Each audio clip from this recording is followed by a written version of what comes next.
Davlatimiz rahbarining 2026-yilgi murojaatnomasida belgilangan ustuvor vazifalardan kelib chiqqan holda xalqimizning tinch va osuda hayotini ta'minlash, yurtimizda jinoyatchilik va giyohvandlikka qarshi murosasiz kurashni yangi bosqichga olib chiqish davlat siyosati darajasiga ko'tarilmoqda.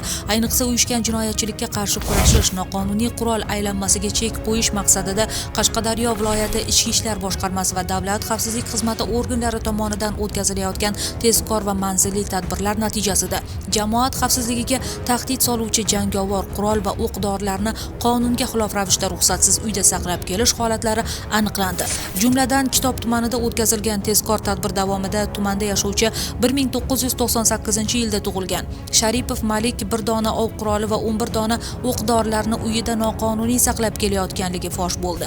Shuningdek, Nishon tumanida olib borilgan tezkor tadbirda ham 1991-yilda tug'ilgan shu tumanda yashovchi Ravshanov Umidning yashash uyi va yordamchi xo'jaliklari ko'zdan kechirilganda uyining yerto'lasida bir dona ov quroli saqlab kelinayotganligi aniqlandi.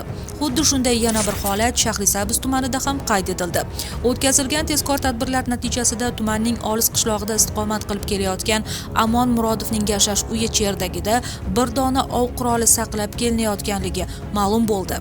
Har uchala holatda ham fuqarolarning ov qurollari va daliliy ashyolar protsessual tartibda hujjatlashtirib olindi va ekspertiza kriminalistika markaziga yuborildi. Hozirda fuqarolarga nisbatan O'zbekiston Respublikasi Jinoyat kodeksining 248-moddasi 1-qismi bilan jinoyat ishi qo'zg'atilgan. Tezkor qidiruv tadbirlari viloyat bo'ylab davom etmoqda.